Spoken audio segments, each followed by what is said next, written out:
My husband suffered for over 25 years with type 2 diabetes, and about 9 years ago was 80 pounds overweight, was on 43 units of insulin, and had neuropathy so bad in both of his feet that he could not walk more than 75 feet before he had to sit down. Our lives were in shambles, and I can't even imagine where we would be today if it were not for the work of Mr. Taubes and a man by the name of Dr. Richard Bernstein. I read Gary Taubes' the New York Times article, What If It's All Been a Big Fat Lie? Loved that, and then read Dr. Bernstein's book and found that we should try low carb. And I will never forget the first breakfast we had with bacon and eggs. I looked at my husband and said, God, I hope they're right. So we feel very privileged. Now, I must tell you that in this last 8 years, in the first 9 months, my husband lost the 80 pounds. He came off of the insulin, hasn't been on insulin for over 8 years, 7, 8 years, something like that. He's been in 2 5K races. And my children say that out of our 13 grandchildren, the second set of grandchildren know a whole different grandfather than the first set did. So thank you, Mr. Taubes. We really appreciate your work. Your Good Calories, Bad Calories, as I told you, I've given that book to so many people because it is such a foundation and such wonderful research. And then when Why We Get Fat came out, I was like, yes. So we really appreciate you very much. Thank you.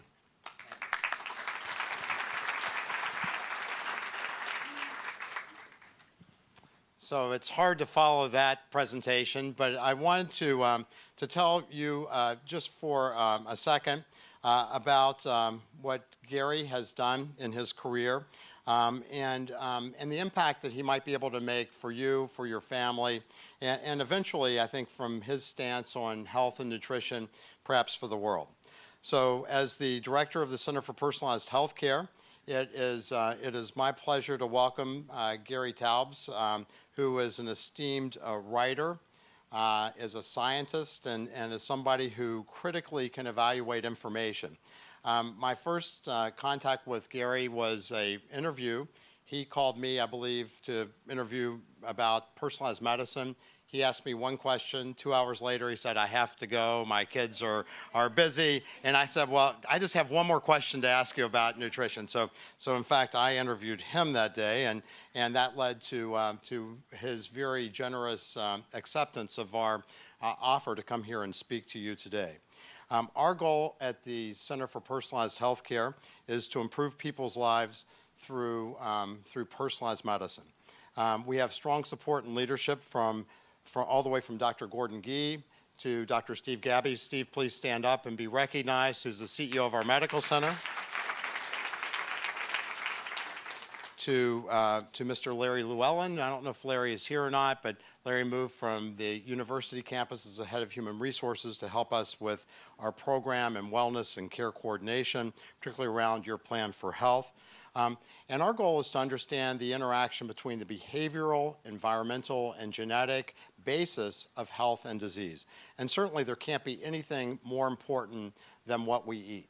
And what we want to do is focus on changing medicine from disease-based care to health and well-based care using principles of P4 medicine, predictive, preventive, personalized, and participatory medicine. And in fact, I think Gary has incredibly important data to share with us today.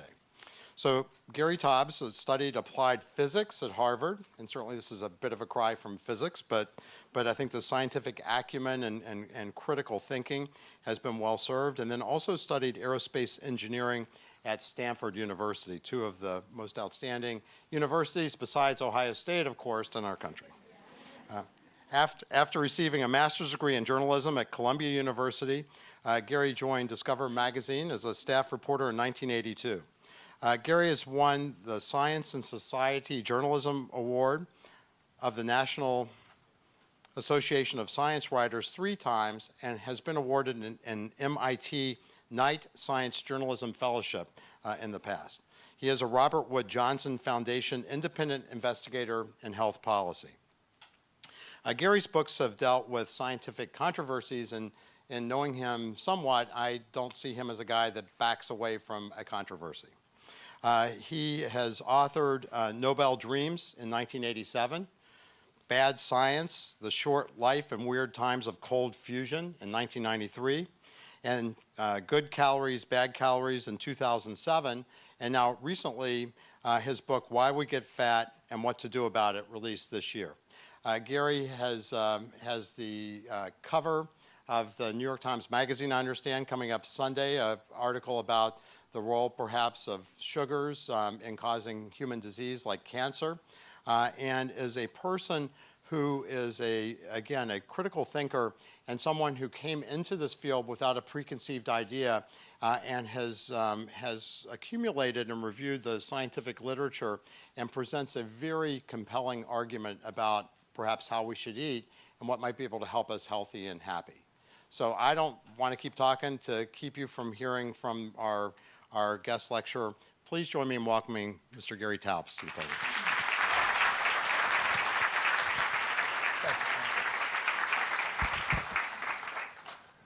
Thank you, Dr. Marsh. Thank you for having me here today. Thank you, Mary.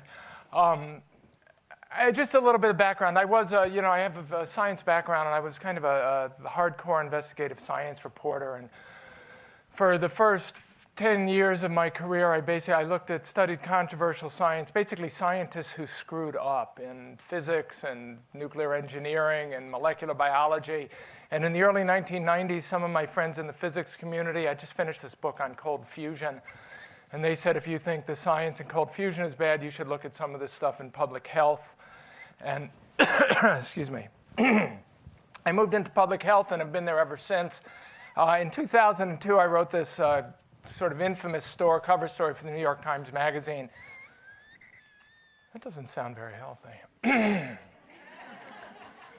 Wrong diet. Anyway, a 2002 article called What If It's All Been a Big Fat Lie? That got me a large book advance and has allowed me to spend the next 5 years, well, it allowed me to spend the next 4 years of my life doing the research that led to this book, Good Calories, Bad Calories. I spent 5 years, which is the way these things go. And this book is a kind of revisionist history and science of nutrition and chronic disease.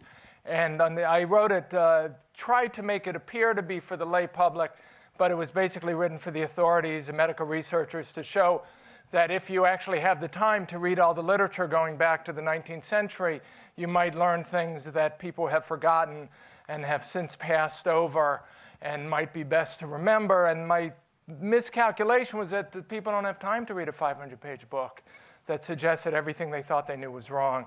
So then I wrote Why We Get Fat, in part also because I got emails from people saying, I read your book, it changed my life. Now could you write one that my husband would read, or my father would read, or my doctor would read, or my patients would read? So this book is a sort of, you could think of it as the airplane reading version, and the book that you can give to other people. And it is based on this lecture. So just to start right off, we have an obesity epidemic in the works. I'm not going to get into details, but 50-odd years ago, about 13% of the American public was overweight, and by the mid-2000s, that number had almost tripled. There's a diabetes epidemic in the works. From 1980 to 2006, diabetes diagnoses in the U.S. Tripled, and basically what we're dealing with obesity is that it increases the risk of a whole host of chronic diseases: insulin resistance, type 2 diabetes, fatty liver disease, atherosclerosis, hypertension, stroke, cancer, asthma, osteoarthritis, neurodegeneration, including Alzheimer's disease. So the way our public health conventional wisdom has it, basically you start to get fat and overweight, and that in turn goes along with becoming insulin resistant, and then that something about the state of being obese and overweight causes all these associated diseases.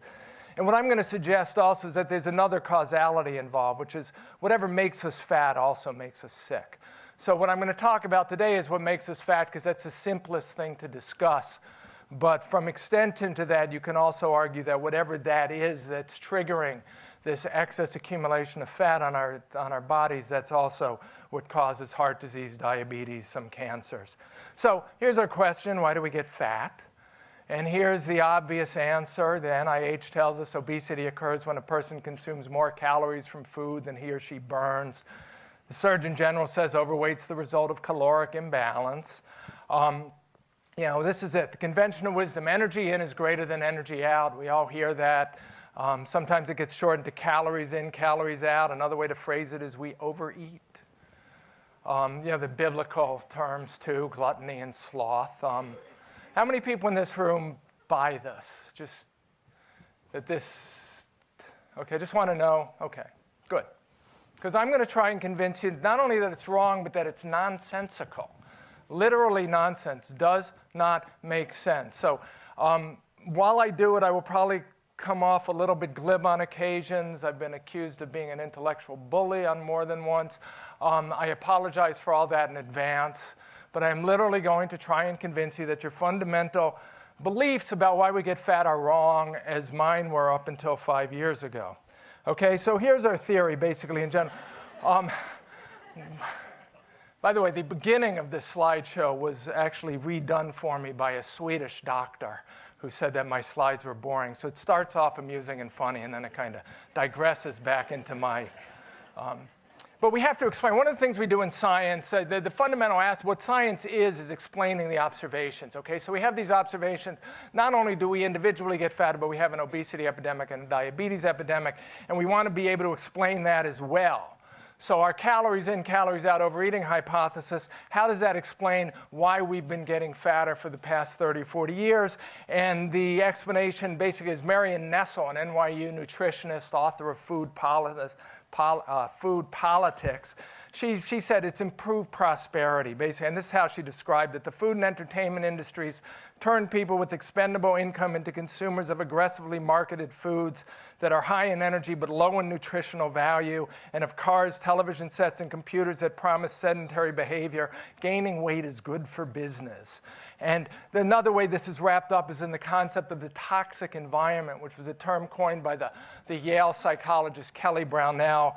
And the way Kelly described the toxic environment is one that encourages overeating and physical inactivity. We also hear the phrase on occasion now, there's this new word, an obesogenic environment, which says the same thing. And Kelly, about 5 years ago, described it as, he said, cheeseburgers and French fries, drive-in windows and supersizes, soft drinks and candy, potato chips and cheese curls, once unusual, are as much our background as trees, grass, and clouds. Few children walk or bike to school. There's little physical education. Computers, video games, and television keep children inside and inactive. And parents are reluctant to let children roam free to play. So basically, there's too much tasty, energy-dense food available. And as we get richer, there's more and more of it available, and there's not enough reason to be physically active. And as we get richer, we have less and less reason. So this kind of increased prosperity leads to a toxic environment, and you end up with the obesity epidemic. So there you have it. Increased prosperity, overeating, energy in greater than energy out, and we have obesity and the obesity epidemic. And the question we want to ask is this true? Does this make sense? I mean, we all believe it. Everyone believes, it's like there are McDonald's and Burger Kings and everywhere. We're all less active than we want to be. Surely this is the reason why we're fat. And one way you can test the hypothesis is to look at other observations and see if it fits other groups other than the ones we have today. So one of the things I did for my research, I went back and I looked for populations prior to the 1970s, 1980s that had high levels of obesity. And the first ones you find, curiously enough, are the Pima Indians, the Native American tribe called the Pima that live in a reservation in Arizona, south of Phoenix. And this young lady here was known as Fat Louisa. Okay, this photo was taken in 1902. And one little known fact about the Pima is they used to be the most affluent Native American tribe in the United States. They were hunters and gatherers and agriculturalists. So they hunted in the nearby mountains. They fished in the Gila River. They got clams from the Gila River. They raised corn and oats and ate, actually I have a list here. Fish and clams from the Gila River. They raised corn, beans, wheats, melons, and figs on fields irrigated with Gila River water. They raised cattle and chicken as well. And in 1846, when an army of the U.S. Army battalion went through the Pima territory on what would become the Santa Fe Trail, the The Army battalion, the Army surgeon described them as sprightly and in fine health, said they have the greatest abundance of food and take care of it well. They had warehouses full of food, this population. And when gold was discovered in California in 1849, and 49ers started heading west between 1850s and the 1880s, from 20 to 60,000 49ers went west on the Santa Fe Trail through the Pima Territory. The US government asked the Pima to feed them and make sure they were safe from the hostile tribes further west, and the Pima did. And the problem is in the 1860s, 1870s, Anglo-Americans and Mexicans started moving into the Pima territory. They diverted the Gila River water to irrigate their own fields, they overhunted the nearby mountains, and by the 1870s, the Pima were starving. They went through 20 to 30 years of famine, the years of famine they called it, and by 1902, when this Harvard anthropologist named Frank Russell came to live with them and took this photo of Fat Louisa, they were living on a reservation. Their land had been turned into a reservation. They were struggling to make enough, to farm enough to survive, and they were living on government rations. And Russell took this photo of Fat Louisa, and as he put it, many old persons exhibit a degree of obesity that is in striking contrast with the tall and sinewy Indian conventionalized in popular thought. So the interesting thing with this tribe is they went from being prosperous in 1846 to being poor almost beyond our imagination in 1902, and here they were lean and healthy. This drawing was actually made in 1851 to having a high level of obesity in 1902. So this is the opposite of what our theory tells us. Our theory says when you become prosperous, you become rich, not when you become poor. So if the Pima were the only population in which this happened, it wouldn't be that interesting. But you could find obesity in other non-toxic environments, environments that don't have computers and video games, don't keep kids home from school, that don't have cheese curls and fast food joints. This photo was taken in 1972. It's of Nigerian women in a market. And you could see that there's an obesity problem there too. So let's go through some of these populations. The first that I found was the Sioux on the South Dakota Crow Creek Reservation. This was a study done by two University of Chicago economists in 1928. And the living conditions on this reservation, again, I mean, these people could be used to describe what we mean if, the definition of dirt poor in the dictionary. They lived in 1 to 2 room shacks that were, quote, unfit for occupancy, 4 to 8 people per room. 40% of the children lived in homes without toilets. Drinking water had to be drawn from the river. 15 families on the reservation with 32 children among them were living chiefly on bread and coffee. And yet the obesity rates aren't that dissimilar to what we have in the United States today. 40% of the women, 25% of the men, and 10% of the children were distinctly fat. And 20% of the women and a quarter of the men and children were extremely thin. And there was a serious malnutrition problem. The economists pointed out there were signs of malnutrition throughout this population. And this combination of obesity coexisting with malnutrition or undernutrition is a critically important observation, and we'll get back to it shortly. So African Americans in Charleston, South Carolina, 18% of the men and 30% of the women were obese on total family incomes of $9 to $53 a week. It's about $350 a week in today's money. Zulus in Durban, South Africa, 40% of the women were obese. Women in their 40s averaged 175 pounds. I think it's 100. The average weight of women in America today is 165 pounds. Trinidad, 1961, early 60s, there was a malnutrition problem in Trinidad. The US government sends a team of nutritionists down to deal with it, and they come back reporting that obesity is a, quote, potentially serious medical problem in women, and that 1/3 of the women over 25 are obese. And the next year, an MIT nutritionist goes down to study the diet that these people were eating, and she reports that the per capita daily diet of the obese women was less than 2,000 calories per day, 21% fat. Fewer calories than were recommended at the time by the UN's Food and Agriculture Organization required for a healthy diet. 1964-65, Bantu pensioners in South Africa. These are the poorest of a disenfranchised black South African population. The mean weight of the women over 60 was 165 pounds, and 30% of the women were severely overweight. Rarotonga in the South Pacific, 25% of the women were, quote, grossly obese, unquote. Factory workers in Chile in 1974, 30% were obese, nearly 50% of the women over 54 were obese, 10% suffer undernourishment. So there's that combination again between obesity and malnutrition or undernutrition. And most are engaged in heavy labor. Again, these are factory workers. So they're not, going for 1 hour of fast walks every day. They're not training for marathons. They probably didn't have gym memberships. But we could be pretty confident that they're more physically active than we are. And yet they had these very high levels of obesity. Here's the last study I'll show you. Mexican Americans in Star County, Texas, 1981. This was a study that was done by UT Southwestern Medical Center cardiologist who wanted to study heart disease in Star County, is about right on the Mexican border, about 200 miles due south of San Antonio. And he came back, he reported that 50% of the women in their 50s are obese and 40% of the men in their 40s. And most inhabitants, as he put, are employed in agricultural labor and or work in the fields in the oil country. So you can imagine that these people lived lives that were incredibly physically active and rigorous, and yet they had these high levels of obesity. And there was one restaurant in Star County, Texas in 1981, a Mexican restaurant. So no McDonald's, no Burger Kings, no supersizing, no KFCs, and yet these very high levels of obesity. And the question you want to ask is, why were these populations fat? Because now we have simpler populations to study. There was less going on than there are in our present population. You can just make the assumption, Occam's razor, the simplest possible hypothesis. Whatever made them fat probably makes us fat. And we could guess that it wasn't sedentary behavior because we had a couple of populations in there that were extremely physically active. And we can guess that it wasn't having too much food available, right? Because some of these populations, the kids are starving. So here's how this question was phrased in 1973. Ralph Richards was a diabetes specialist trained in the United Kingdom who moved to Jamaica in the early 60s and started a diabetes clinic at the University of the West Indies. And in 1973, he reported that 10% of the adult men in Kingston were obese and 2/3 of the adult women.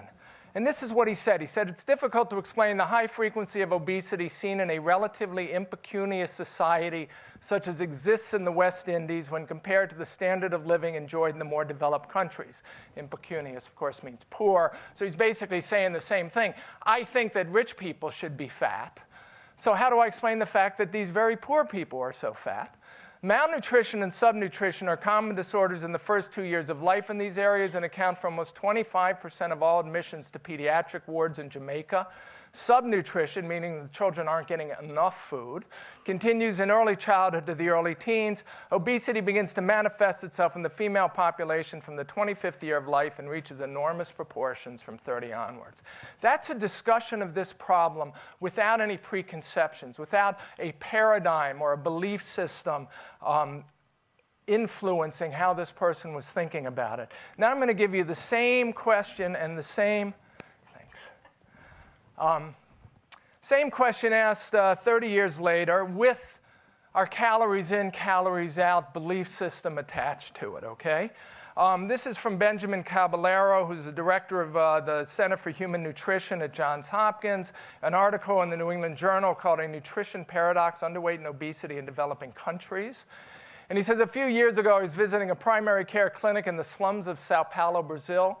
The waiting room was full of mothers with thin, stunted young children exhibiting the typical signs of chronic undernutrition.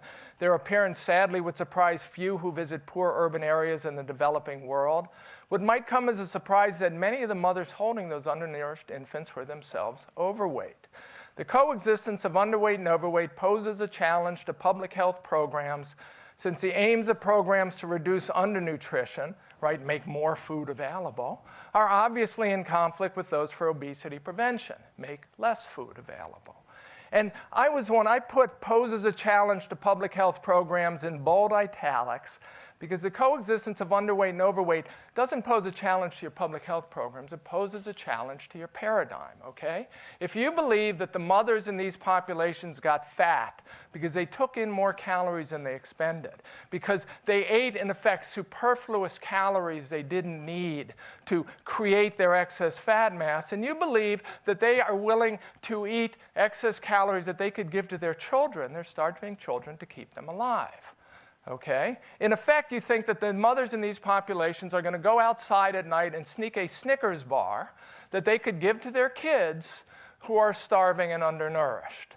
And that tells us that the mothers are willing to sacrifice their children's lives for their own obesity and goes against everything we know about maternal behavior. Okay? So we're either challenging our paradigm of maternal behavior or we challenge our paradigm of what makes people fat. By the way, how many mothers are in the audience? How many of you would starve your kids to death so you could get fat? How many of you would allow them to starve to death so you could eat that Snickers bar? Yeah, see, my mother wouldn't either. So I'm going to keep the maternal paradigm intact. My mother would have killed me if I did anything else. Let's look at some other inconvenient observations. If eating too much makes us fat, then eating less should make us thinner, okay? And it doesn't work, weirdly enough. And the thing is, it's not like you're just 100 pounds overweight and you get on a diet and therefore it doesn't cure you. But as we get fat, there are stages at which we're only 10 or 20 pounds overweight or 30 pounds. Any place along the way, we could choose to eat less. And it doesn't work. And if you look at clinical trials, and I like to use the Cochrane collaboration to do this because this was an organization founded to do unbiased reviews of the data. And as they put it, weight loss achieved in calorie-restricted diets is so, quote, so small to be clinically insignificant. And it just doesn't work. Trying to get people to eat less doesn't work. And in fact, it's so, because of this fact, you end up with these bizarre inconsistencies in the literature that should show people that there are something seriously wrong with their paradigms. And I'll give you an example. The Handbook of Obesity, which was published in 1998, it was edited by 3 of the leading figures in the field. And when you look up dietary therapy, it says dietary therapy remains a cornerstone of treatment, and the reduction of energy intake continues to be the basis of successful weight reduction programs. And then a couple paragraphs later, it says the results of dietary therapy, quote, are known to be poor and not long-lasting. So if they're known to be poor and not long-lasting, how can they be the cornerstone of treatment? And anyone who wrote that should have thought to themselves, what am I missing here? And then you could ask the question, should this come as a surprise that eating less doesn't work? And Hilda Brooke, who she was a leading authority on pediatric obesity in the mid-20th century. In 1957, she put it this way. She said, more than in any other illness, the physician treating the obese patient is called upon to do a special trick to make the patient do something, stop eating, after it has already been proved that he cannot do it. There was another German authority on obesity who say we could describe obese individuals as those people for whom eating less doesn't work. We know it doesn't work because we all know we're supposed to eat less. For obese anyway, then it's not a cure. Now, here's another unfortunate fact. Exercising more also doesn't work. Okay, nowadays, it's interesting. A lot of these diseases, actually, I was just reading an article today. Friends sent me about atherosclerosis being identified in mummies from ancient Egypt. And the researcher doing the study said, I don't understand.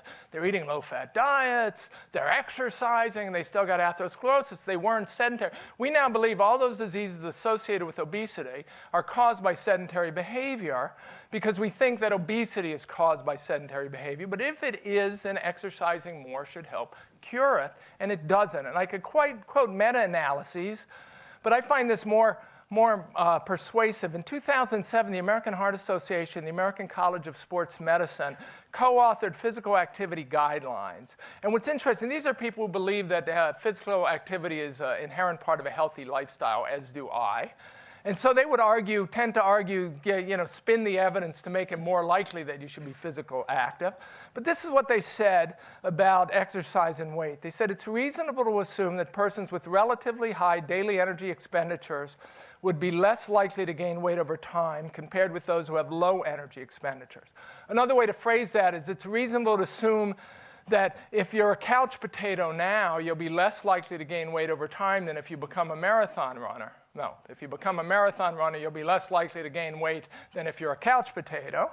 And then they say, so far, data to support this hypothesis are not particularly compelling.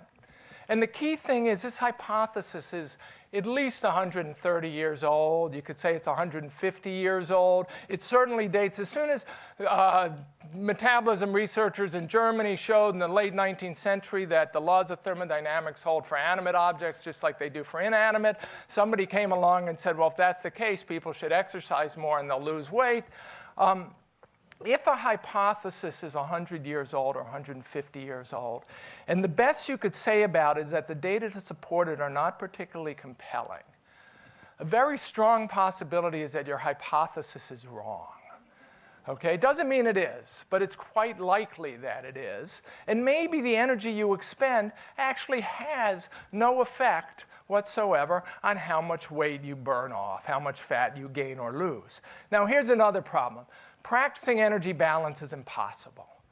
Okay, now this is a new phrase that's I've started noticing in the past couple of years. A lot of industry groups are now supporting foundations, the goal of which is to teach us to practice energy balance, to match our energy in to our energy out so that we do not gain weight. And let's look at what that entails. A typical American's food intake is about 2,700 calories a day, okay? That's average men and women. So that's the equivalent of about 1 million calories a year, 10 million calories in a decade. It's about 10 tons of food in a decade, okay? Now, if you ask the question, like right now you're lean and in your 20s, there's about 7 people like that in this audience, in the 20s part anyway. And you don't want to gain 10 pounds a decade, 20 pounds a decade, so that by the time you're in your 40s, you've gained 40 pounds and are obese. So you could ask the question, how accurately do I have to count calories? Do I have to practice energy balance so that I do not gain 20 pounds a decade? So I don't go from being lean in my 20s to obese in my 40s. And the answer is I have to match my calories in to my calories out to better than 20 calories a day. Okay, that's 1 bite of food. If I overshoot by 1 bite of food that goes into my fat tissue and doesn't get burned, I will gain 20 pounds in a decade, 40 pounds in 2 decades. Here's a calculation. It's pretty simple. 20 calories a day times 365 days a year times 10 years, a decade, divided by 3,500 calories, which is the amount of calories in a pound of fat, and you end up with 21 pounds per decade. So if I overshoot by more than 20 calories, 21 pounds. Now, the implication, by the way, is if this is only 10 calories, I'm still going to gain 10 pounds in a decade. So if I actually don't want to gain weight, I actually basically have to be perfect. But even 20 pounds per day, 20 calories per day is like 0.8% accuracy, matching calories into calories out. And I would say that even if there's a Guinness World Record holder for calorie counting, he or she can't do that because you still have no idea how many calories you're expending. You're only guessing there. And the point of this observation is not that, I mean, it's crazy. Obviously, nobody can do this. Nobody can match the calories into the calories out to 20. So the way we get around this is we say, well, you know, when you say just walk away from the plate hungry or put, you know, half a portion or, you know, eat 10 bites less a day. I don't know, pick anything you want. The idea is maybe I'll undershoot religiously. So I won't get fat because I'm always going to undershoot. And if you do that, you can ask the question, why don't we all end up looking emaciated, right? Because the mathematics should go both ways. Another possibility is that I start gaining weight, I put on 10 pounds, I realize it, so now I've been overshooting by like 20 calories a day, and now I undershoot for a couple years, and I take the weight off, so I oscillate around energy balance. And that's possible, but then you ask the question, how do animals do it? Because animals aren't looking in the mirror to see that they're getting fatter, and they're not trying to oscillate. So how do they maintain their body weight? And I first saw this calculation from in a 1937 metabolism textbook written by Eugene Dubois, who was the sort of father of nutrition and metabolism research in the United States pre-World War II. And Dubois did this calculation. And he said there's no stranger phenomenon in the maintenance of a constant body weight under marked variation in bodily activity and food consumption. Okay, the question isn't, why are some of us fat? The question is, if this is what we have to do to remain lean, why aren't all of us fat? Or like half of us are fat and the other half are emaciated. Because nobody can do it. It's impossible. Okay?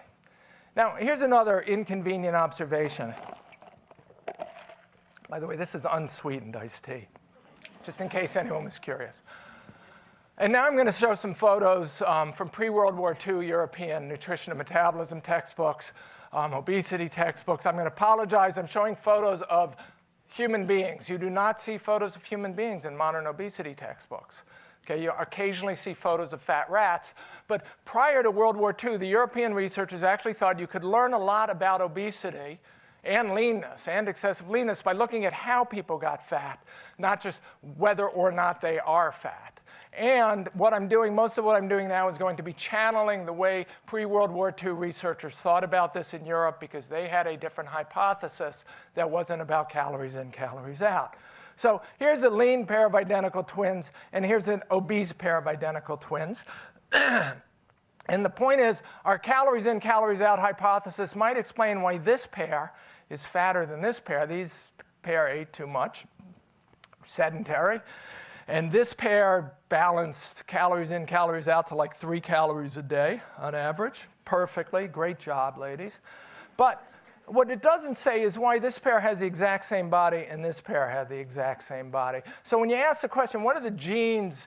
We know that obesity has a large genetic determinant. That was first established in the 1920s in Europe. What are the genes determining how many calories they ate and how much they exercised, how much they lied on the couch and read books or took naps, and how much these ladies wanted to go for runs? Or was there something else going on that those genes determined that maybe had nothing to do with how much they ate or exercised? And an easier way to see this problem is to look at animal husbandry. You know, we've been breeding animals for hundreds of years to be more or less fatty, depending on the tastes at the time. And so here's this is a lean breed of cattle, a Jersey cattle. It's a dairy cow. You can see the udders, the udder is swollen, and you can see the ribs here. That's how lean it is. And this is an obese fat breed of a meat cow, Aberdeen Angus. You can see the fatty meat here. It's a very stocky, fatty animal. And you could ask the question, we know since they're different breeds that genetics control it, what's determining what makes this animal fat and this animal lean? What do the genes determine? Okay, do they determine how many calories they take per bite of graze? So this one gets like 73 calories per bite, and this one only gets 59. Or do they determine how long they graze? Like this one goes 12 hours a day, and this one only goes 9. Or whether or not they want to exercise or not. Like this cow, maybe goes for jog at night, like that Far Side cartoon, and this one goes inside to the barn and watches television. I mean, it's obviously absurd. What this, whatever these genes are doing, it's not determining how much they eat and exercise. What they might be doing is determining how they use the calories. The technical term is partition the calories they take in. So here's a dairy cow, and what basically you could think of it as a machine that takes in fuel here and converts it to milk. And we want it to be a very efficient machine, so we don't want it to waste fuel, stocking fat here and there. We just want it to be converted directly into milk, so nothing else is going on here. So it partitions the calories to its mammary glands, and the result is meat. And this one, you want fat and meat, so maybe this one partitions the calories. So it's how they use the fuel they take in, what they do with that fuel, not how much they take in and how much they expend. Here's another example, sexual variations. Men fatten above the waist and women tend to fatten below the waist. This is the beer belly. If you fatten up here, you've doubled your risk of heart disease. If you fatten down here, you haven't, which is an interesting question right there, because you could say both these people would have had to take in more calories than they expended to get fat. But what does that have to do with the fact that here it doubles the risk of heart disease and there it doesn't? Obviously, there are other factors determining where the fat goes that may be more important than how many calories they take in. Puberty is another good example. Boys and girls going through puberty, if they start puberty with roughly the same amount of body fat, okay? Boys go through puberty, they lose fat and gain muscle. Girls go through puberty and they put on fat, especially in the hips and the breasts. So by the time puberty is done, the women have about 50% more fat than the boys do. Both groups have to take in more calories than they expend, both sexes, right? Because they're both getting bigger. And yet the boys lose fat and gain muscle and the girls gain fat in very specific places. So the fact that they both have to take in more calories than they expend to get bigger is irrelevant, right? What we're interested in is why they gain fat and they gain muscle, and that's obviously controlled by sex hormones because there's a sexual difference. So testosterone and growth hormone drive growth and determine, muscle, and the female sex hormones determine the fat accumulation. The point is, the fact that they took in more calories than they expended and that one group actually put on fat while they did it is irrelevant. Now here's where it gets trippy and tricky. Lipodystrophies, these are disorders of fat accumulation. And this particular one is known as progressive lipodystrophy. Again, this comes straight from a 1933 German textbook. Progressive lipodystrophy, by the 1950s, there are about 200 cases on record. Most of them, about 80% were women. They start losing fat, subcutaneous fat in the forehead, and it moves downward with time, and that's why it's called progressive. And over a period of time, one British researcher measured in his patient, he said she lost, it went down at about 1 inch per year, and eventually they end up with virtually no subcutaneous fat above the body. And then a few years later, they start gaining weight below the body, and you get what's called lower body obesity, okay? So the way these Germans and Europeans said is they said, are we going to blame the top half on undereating and the bottom half on overeating, right? And that's obviously absurd, right? This is what you would call a Gedanken experiment, a thought experiment. If that's absurd, if this woman had 10 pounds more fat on her upper body, her BMI, it was 5'4", I think 185 or 205 pounds. So her BMI is over 30 anyway. But because she has no fat on her upper body, we can say it's a lipodystrophy. Give her 10 pounds of fat, and suddenly she goes into the doctor, it smooths out the curves, makes it look less stark, and then she goes into the doctor and she's diagnosed as obese and sent home being told to eat less and exercise more. But you can see that it can't be, if this localized obesity can't be explained by overeating, then why does generalized obesity, why does overeating become the conventional wisdom? So, by the way, one way to look at this is that nutrition paradox in the same human being, okay? Malnutrition, overnutrition in the same individual. Okay, so why do we believe the calories in, calories out stuff anyway?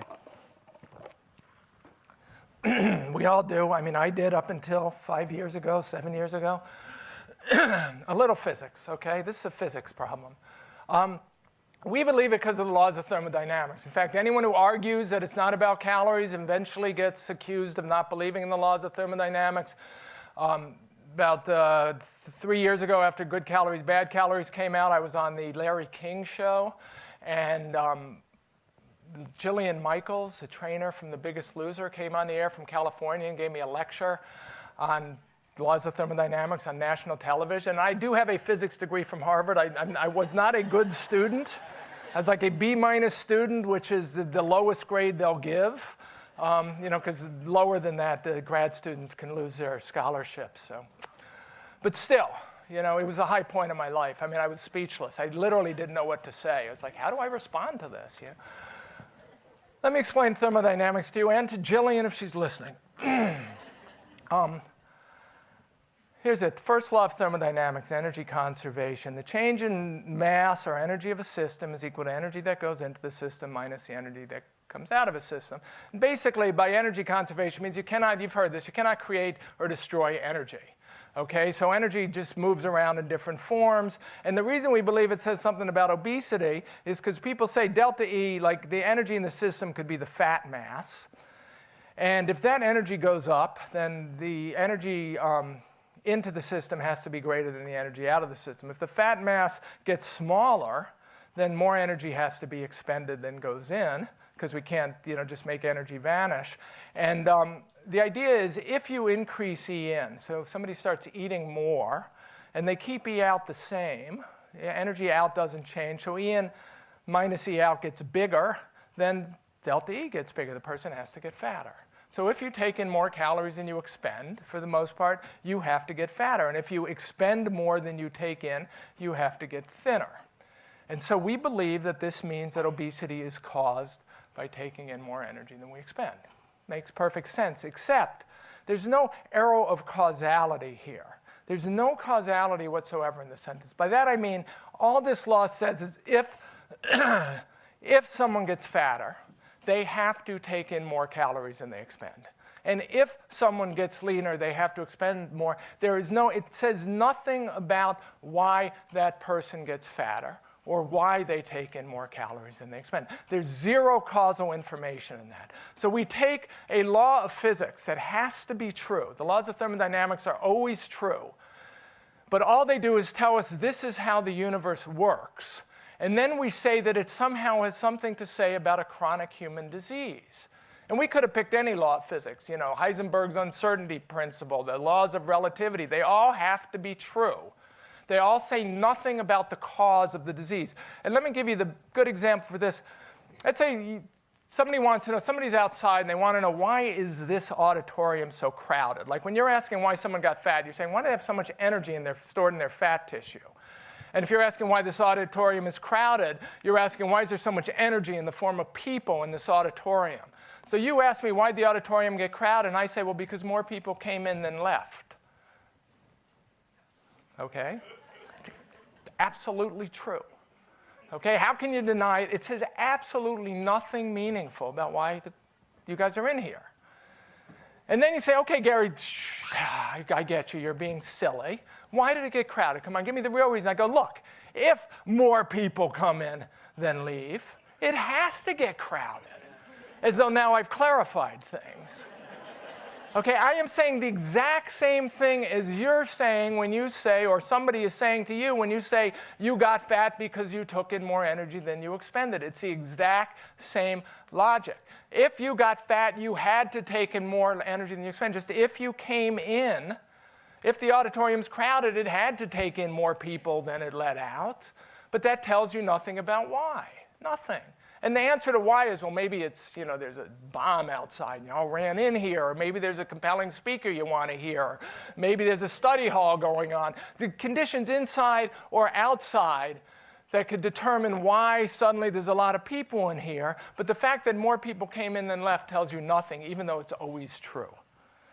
The other problem with this theory is this idea that if somebody can tell you that, you know, okay, you're overweight, we're going to tell you to exercise more, okay? Don't eat anymore, and we know you can't eat less, so we're going to tell you to exercise more. So the idea is, if E in stays the same, and you increase E out, delta E has to go down. That's what this equation tells you. So if you keep your intake the same and you up your exercise, you have to lose weight. Okay? And that assumes that these E in and E out are what mathematicians would call independent variables. By that I mean you can change energy out, and energy in will stay the same.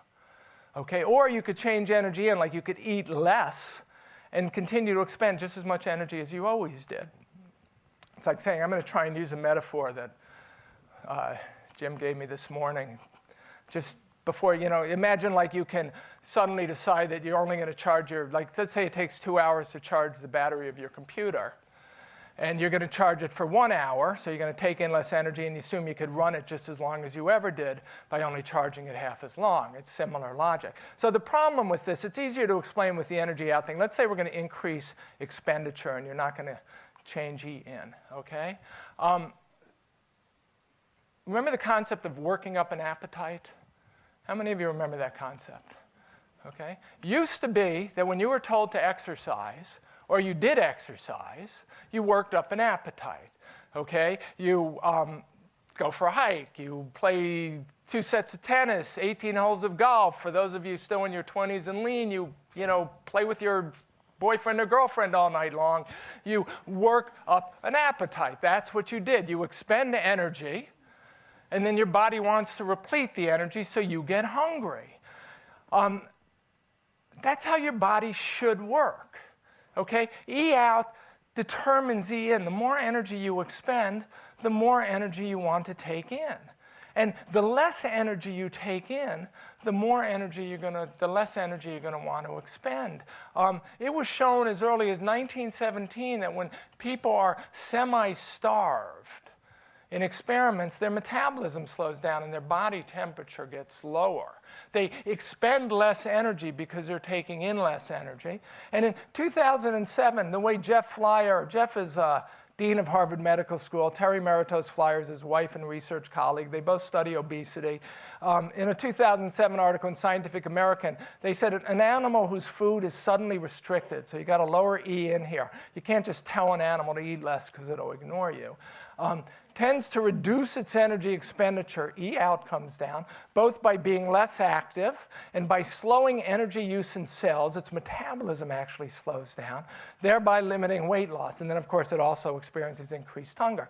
So the animal is actually trying to keep delta E the same. The fat mass is trying to be the same. And it's doing that by, if you decrease E in, it decreases E out. If you increase E in, it'll increase E out. These are dependent variables. How much we eat and how much we expend are intimately linked. And you can't just tell someone to eat less or exercise more without, if you tell them to eat less, they're going to have compensatory effects on how much they expend. And if you tell them to expend more, they're going to have compensatory effects on how much they take in. So let's look at the alternative hypothesis. I've now talked about the problems with why we believe this calories in, calories out stuff. Here I actually have a solution. Often as a journalist, I don't have a solution. One of the things I learned doing my research is there was actually an alternative hypothesis. Prior to the Second World War, all serious medical research was done in Europe, mostly a lot of it by Germans and Austrians who sort of pioneered all the fields of research that are relevant to human obesity, genetics, endocrinology, the science of hormones, metabolism, nutrition, and they had a different theory of obesity. And the problem is it didn't survive the war.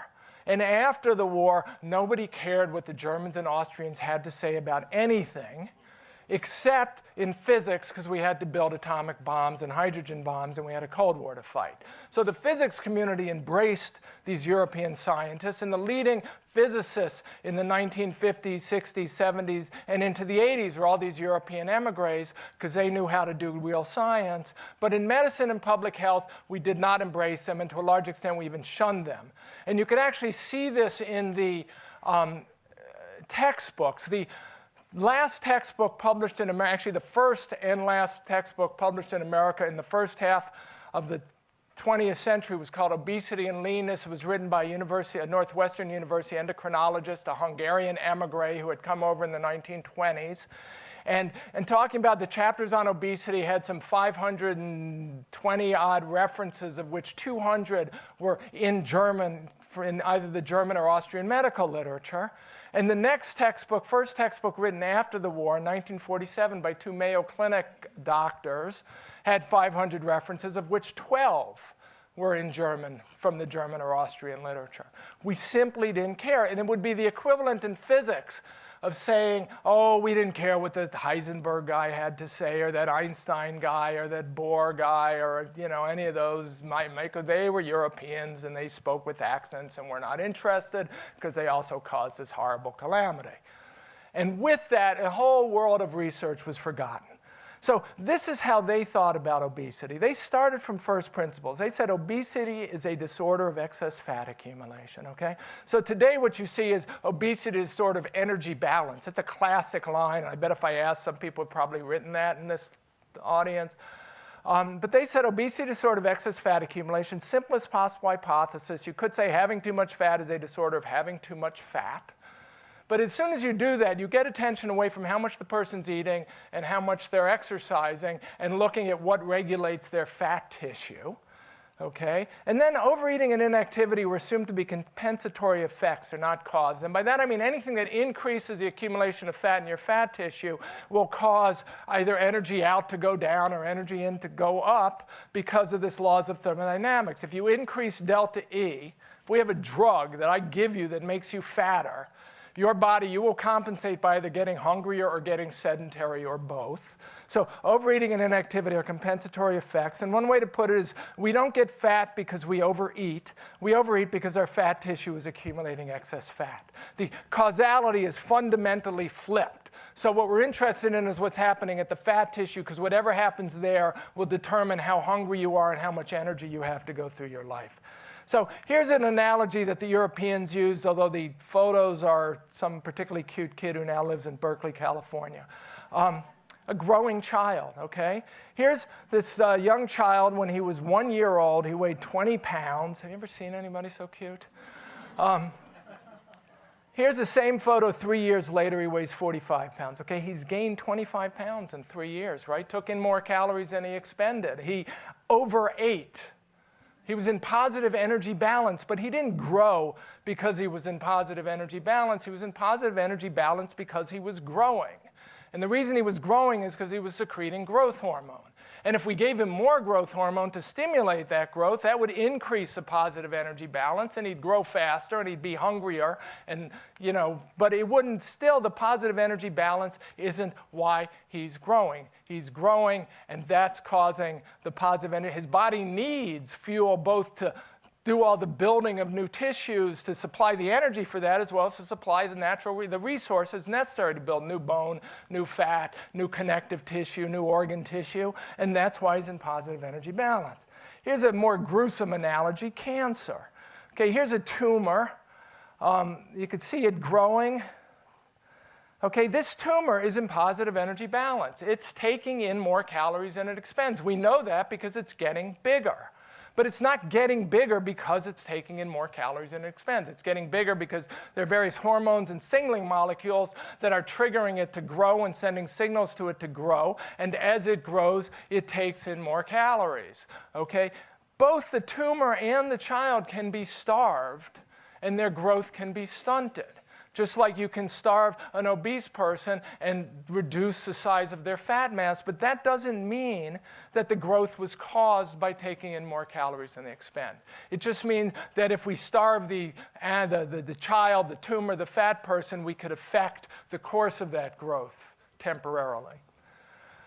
This theory was known as lipophilia. That was the theory. The German-Austrian hypothesis. Two proponents were Gustav von Bergmann, who was the leading expert on internal medicine in Germany in the first half of the 20th century, the leading, the most prestigious award given today by the German Society of Internal Medicine is the Gustav von Bergmann Award.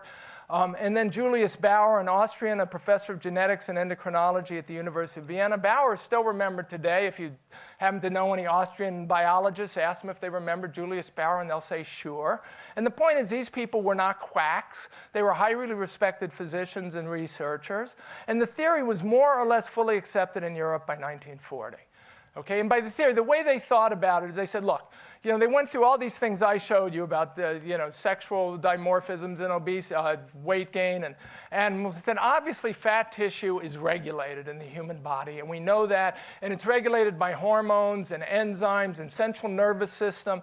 And so something becomes dysregulated when somebody becomes obese. And one of the examples they had that von Bergmann first used was a young girl who had a bad burn on the back of her hand. And they took a graft from her stomach and put it on her hand. And then she grew up to be obese.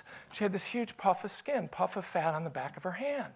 And they said, this is interesting because we get fat in some places, not in others. And the back of our hands is not typically some place we get fat. So something about the tissue itself was lipophilic. It loved to accumulate fat, and all we had to do was move it from one place to another, and it did what it did. So they said maybe getting fat is like growing hair. Like we grow hair in some places but not others, and we get fat in some places but not others. Some people are hairier than others, and some people are fatter than others. And what we want to know is what is it that bestows this characteristic of being lipophilic, loving to accumulate fat? Because if we identify that, we'll know what obesity is. So this is how Bauer put it in 1929. He said, like a malignant tumor, like the fetus, the uterus, or the breast of a pregnant woman, the abnormal lipophilic tissue seizes on foodstuffs, even in the case of undernutrition. It maintains its stock and may increase it independent of the requirements of the organism. A sort of anarchy exists. The adipose tissue lives for itself and does not fit into the precisely regulated management of the whole organism. And even here, it can increase its stock.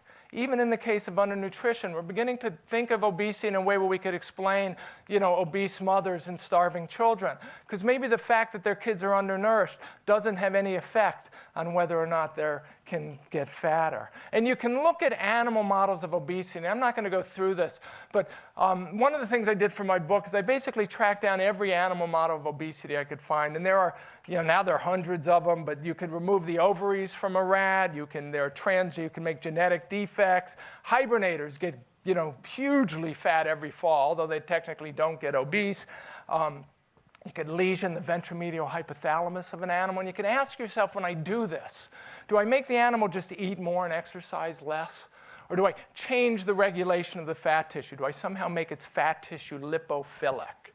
And what you find is in every case, I found that one of two things arose. Either the researcher never thought to do the proper experiment to find out why the animals were getting fat, or what the surgery did, or the genetic defect, or even the hibernating, is it actually changed the regulation of the fat tissue.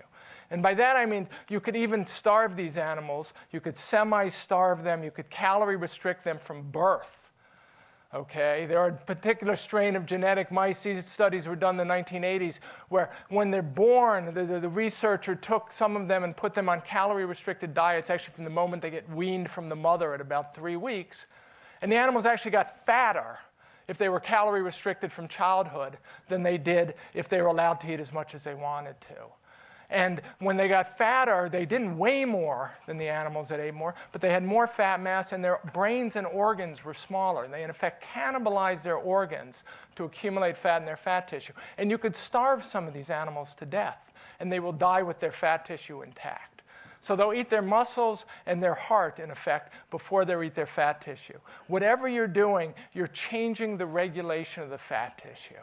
And an extreme example of this was I'm not going to get into it because we're running out of time. This is how Jean Mayer put it in 1968, very famous nutritionist who got some things right and most things wrong. But he was studying a strain of obese mice, not this one, but I like this photo. He said, these mice will make fat out of their food under the most unlikely circumstances, even when half-starved. So the point is, the animals don't get fat because they overeat. They get fat if you let them eat at all. Okay? Their bodies are programmed to accumulate fat, and what you want to know is why. So here's some obvious questions. Okay, why? When we look at vertical growth, we know that overeating is the effect, and hormones are the cause. Why isn't that true for horizontal growth? In animals, overeating is always the effect, and growth is the cause. But why not man? And then just this question, if obesity is a sort of excess fat accumulation, what regulates fat accumulation in the human body? And one of the things that, as a researcher, as a journalist, that pissed me off doing this research, one of the dangers, I love science. That's why I'm in this business. I'm a huge fan of science. I'm fascinated by it, particularly fascinated by how hard it is. Some wonderful research was done from the 1920s to the 1960s or even 1980s on the regulation of fat tissue in the human body and in animals. And when you say that obesity is caused by overeating or sedentary behavior, you're ignoring all of it. Okay? You don't care what regulates the fat tissue. The human body couldn't care less. You just think somehow if you throw enough garbage into the system, the fat tissue is going to accept it, and that's all there is. And reading this research, I mean, really smart, good scientists. And it just gets ignored. And I actually document in Good Calories, Bad Calories why it got ignored, and we'll get to that shortly. So here it is. This is what you have to know about fat accumulation. It can be about 5 slides here. It's very simple. Well, it's relatively simple. Adiposity 101, okay? Fat, this is a triglyceride right here. These are fatty acids, these long chains, and they're bound together by this glycerol molecule. So tri means the 3 for the fatty acids, glycerol. And we store fat as triglycerides, okay? And we burn the fatty acids individually for fuel. And fat enters and exits the cells as fatty acids. And inside the fat cells, fatty acids continually cycle into triglycerides and back out again, okay? So the reason we store fat as triglycerides and burn it as fatty acids is actually pretty simple. Fatty acids are small enough to pass through the cell membranes of the fat cell and the muscle cells, so they do. Once you put them together as triglycerides, the triglyceride molecule is too big to get out of the fat cell. So the triglyceride is the form in which fat is stored because it's so big. And anything that breaks down the fat into its component fatty acids works to get fat, mobilize fatty acids from the fat cell so they can be burned for fuel. And anything that works to what's called esterify fatty acids into triglycerides works to store fat. So what we're concerned about now, the energy in, energy out concept actually holds here. You'll get fatter if more fatty acids go into your fat cells than go out. It's that simple. okay? And you'll get leaner if more fatty acids go out than go in. Literally, this is a fat cell. So what you want to know is what factors determine the flow of fatty acids across the fat cell into the fat storage, and then the breakdown of triglycerides into fatty acids so they can get out. There's some other factors, like you want to know what happens, whether they'll be burnt, the fatty acids will be burned or not. So, excuse me, the somewhat complicated slide here. What determines whether or not fat goes into your fat cell and stays there as triglycerides? TAG is triglyceride, is insulin. Okay? Two things were required to figure out how we regulate fat in the human body. We needed a technology to measure fatty acids in the bloodstream, which was discovered in 1956, and a technology to measure hormones in the bloodstream, which was published in 1960 by Rosalind Yalow and Solomon Berson. Yalow later won the Nobel Prize. Berson had passed away by then. Within 2 years of their discovery of this radioimmunoassay to measure hormones, it was clear that insulin is the primary regulator of fat metabolism. So here's basically white fat, and we have fat storage and mobilization. This is from a 2010 metabolic regulation textbook. And you can see insulin increases the breakdown of triglycerides into fatty acids. It increases the uptake of glucose to be used to create the glyceride molecule. It increases the formation of fatty acids from glycerol. Basically, it does all these things to increase fat storage, and then it suppresses the mobilization of fat here. And then there are these three other hormones that might also increase the mobilization of fat. So the only hormone that works to put fat in your fat tissue is insulin. Okay? And here's when you look at the suppression of fat mobilization, suppressing fat from getting out of your fat tissue. Again, it's insulin, insulin, and insulin. And as Yalow and Berson put it in 1965, release of fatty acids from fat cells requires only the negative stimulus of insulin deficiency. So if you want to get fat out of your fat cells, you have to lower insulin levels. That's a fundamental thing that has to be done. And the point is, this science was worked out by the early 1960s, okay? And the reason I use the 2010 is it hasn't changed. There's nothing controversial about this. Okay? It's very clear that insulin is a fattening hormone, that what it does is to create fat accumulation. And here's a good example from 2001, a particularly graphic example of insulin and fat storage. And this is a young woman. The patient developed type 1 diabetes in 1941. She was 17, and then she gave herself insulin shots for 40-odd years in the same two spots of her thighs. And as they put it, the overall action of insulin on the adipocyte, the fat cell, is to stimulate fat storage and inhibit mobilization, to put fat into the tissue and not let it out. And the remarkable effects of locally injected insulin on the accumulation of fat into fat cells are graphically illustrated here. So you just give insulin, nothing to do with overeating or under-exercising. It's just put enough insulin in and you accumulate fat. That's what happens. So if you just look at the science of fat metabolism, okay, which again was worked out by the mid-1960s, this is what you come to. When insulin is secreted or chronically elevated, fat accumulates in the fat tissue. When insulin levels drop, fat escapes from the fat tissue and the fat depots shrink. You burn that fat for fuel. And then we secrete insulin primarily in response to the carbohydrates in our diet. Okay? In 1965, the American Physiological Society put together a 500-page handbook of adipose tissue metabolism because they wanted to take this science that had been worked out by biochemists and physiologists that was published in those disciplines' journals and make it available for the rest of the medical research community so they could understand fat metabolism. And I read that, I skimmed it to be serious, 500-page document. There's 800 pages. There's like 50 chapters. And I got to the end and I called up George Cahill, who was the Harvard diabetes specialist, professor at Harvard, went on to be the science director for the Howard Hughes Medical Institute. And I said, George, I read this adipose tissue metabolism handbook that you co-edited 40 years ago. And it seems to me that everything about it basically said that insulin puts fat in fat tissue, and you want to get fat out. And the way George put in, we secrete insulin in response to carbohydrates. And George said, yeah, carbohydrate is driving insulin, is driving fat. That was his synopsis of what this 40 years of research had come to. And the interesting thing is if you take out these words as driving insulin, you have carbohydrate as driving fat. Okay? And the problem is, you know, it's now been, I've been talking for about an hour. I'm way over schedule. I'm sorry. I apologize. But this is the Atkins diet. Okay? And when I talk to doctors at, you know, hospitals, their eyes often glaze. As soon as I get to this carbohydrate thing, they go, oh my God, it's the Atkins diet. It's like this was interesting until now. Now we're dealing with quackery. Okay? Now I got to just shut down, assume he's a quack, hope that they're serving, you know, that there's wine and cheese outside. Problem is, what's interesting, until the 1960s, the conventional wisdom was that carbohydrates make us fat, okay? This is what my mother grew up believing, okay? This sentence, British Journal of Nutrition, 1963, first sentence in an article by one of the two leading British dietitians. Every woman knows that carbohydrates are fattening. This is a piece of common knowledge which few nutritionists would dispute.